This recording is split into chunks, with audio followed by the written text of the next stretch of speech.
Assalamualaikum warahmatullahi wabarakatuh. Hai teman-teman, perkenalkan nama saya Devina Kuman.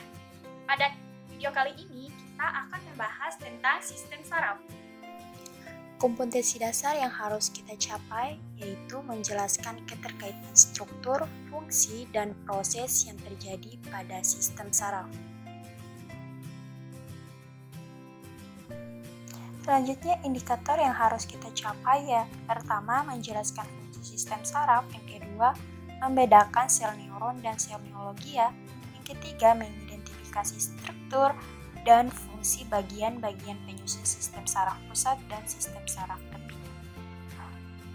Selanjutnya itu tujuan pembelajaran. Yang pertama, siswa mampu menjelaskan fungsi sistem saraf. Yang kedua, siswa mampu membedakan sel neuron dan sel neurologia. Yang ketiga, siswa mampu mengidentifikasi struktur dan fungsi bagian-bagian penyusun sistem saraf pusat dan sistem saraf tepi. Sebelum kita membahas lebih lanjut, kita ketahui dulu fungsi dari sistem saraf. Yang pertama yaitu mengumpulkan informasi dari dalam tubuh dan luar tubuh. Dan yang kedua, mengirim informasi ke otak dan susun tulang belakang. Dan yang ketiga, mengirim informasi ke otot, kelenjar, dan organ sehingga dapat merespon dengan cepat. Selanjutnya, kita akan membahas mengenai unit terkecil yang menyusun sistem saraf, yaitu sel-sel saraf. Sistem saraf itu tersusun dari dua jenis sel. Jenis sel pertama pasti kita sering mendengar, yaitu neuron. Dan jenis yang kedua yaitu mungkin jarang kita dengar, yaitu neurologia. Tapi meskipun kita itu lebih sering dengar kata neuron dalam pembelajaran sehari-hari, sebenarnya neurologia yang ada di dalam tubuh kita itu jumlahnya lebih banyak dibandingkan dengan neuron. Jadi apa sih sebenarnya yang membedakan antara neuron dan neurologia? Nah, sekarang neuron adalah sel-sel dalam sistem saraf kita yang berfungsi untuk mengirim sinyal. Sinyal-sinyal dimaksud gimana ya? Misalnya kamu mau gerakin tangan kamu, berarti otak kamu akan mengirim sinyal melalui neuron kamu, otot ke otot tangan kamu, agar tangan kamu bisa gerak-gerak. Atau misalnya jari kamu lagi ngeraba sebuah permukaan kasar, misalnya permukaan kayu yang kasar, maka neuron-neuron pada daerah jari kamu itu akan mengirim sinyal ke otak kamu agar otak kamu dapat menginterpretasi bahwa permukaan kayu tersebut itu kasar. Jadi neuron ini berfungsi sebagai messenger atau pengirim informasi, dan informasi yaitu berupa sinyal.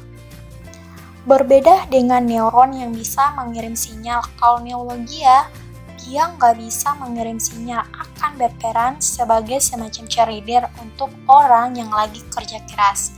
Neuron ini bakalan ngasih nutrisi, oksigen, nyelin, dan lain-lain.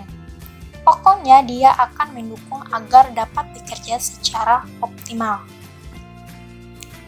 Nah, sel-sel saraf kita yaitu neuron dan neurologia akan tersusun sedemikian rupa di dalam tubuh kita, sehingga sistem saraf itu memiliki dua divisi, yaitu sistem saraf pusat dan sistem saraf tepi.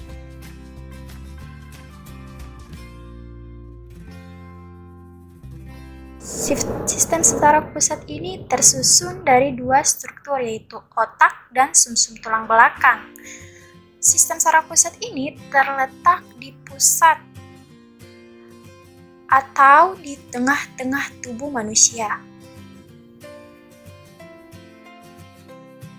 Otak adalah organ yang tersusun dari 100 miliar neuron, dan otak itu terletak di tengkorak kita, dan lebih tepatnya di cranial cavity. Nah, atau tempat penyimpanan otak atau kontainer otak gitu. Otak itu terletak di rongga yang terdapat di tengkorak kita yang sering disebut sebagai corneal cavity. Tulang-tulang tengkorak yang mengelilingi inti dan melindungi otak kita sebut sebagai tulang karnial atau corneal bone yang terdapat 8 buah tulang karnial yang terletak di daerah belakang bawah kita sebut sebagai tulang occipital. Pada tulang occipital ini terdapat sebuah foramen atau lubang.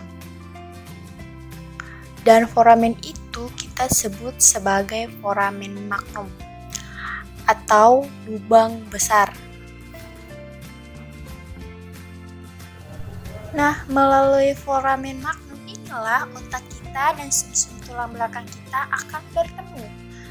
Sumsum tulang belakang kita tersusun dari 100 juta neuron. Lalu sumsum tulang belakang dilindungi oleh tulang belakang kita. Jadi posisinya seperti sumsum tulang belakang itu seperti ada di dalam tulang belakang.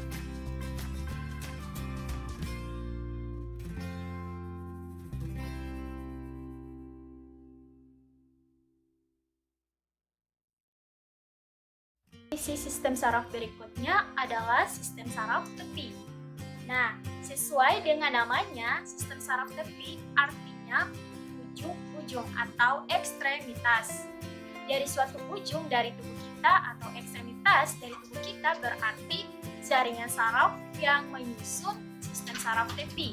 Itu tidak mengumpul di pusat tubuh kita seperti sistem saraf pusat.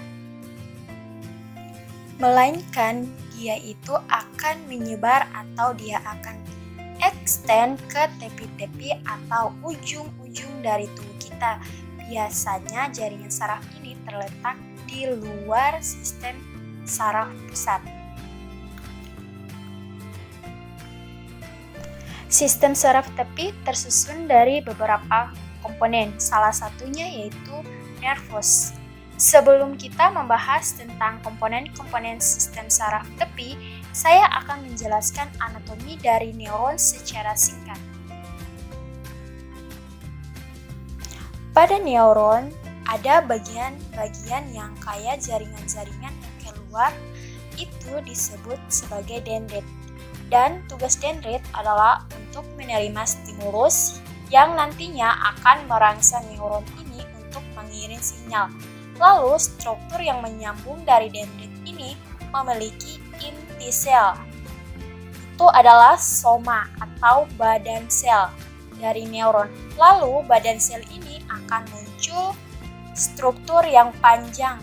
Ini kita sebut sebagai akson. Dan di ujung akhir akson terminal itu artinya akhir, menjadi batas dari akson.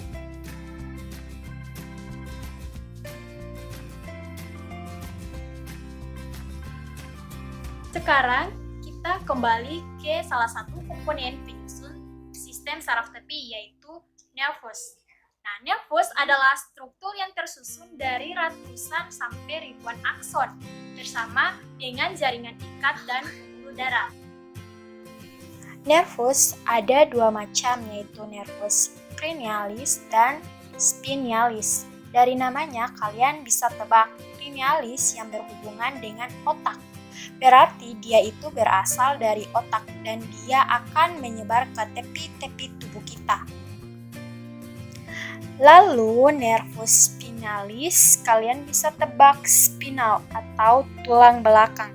Berarti nervus spinalis itu berasal dari sumsum tulang belakang dan dia akan menyebar ke tepi-tepi tubuh kita.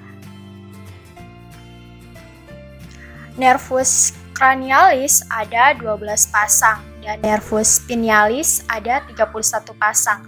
Lalu setiap nervus ini akan menginervasi atau dia akan berperan dalam lokasi-lokasi yang berbeda pada tubuh kita. Oke, itulah penjelasan mengenai sistem saraf. Jangan lupa like, subscribe, dan komennya. Assalamualaikum warahmatullahi wabarakatuh.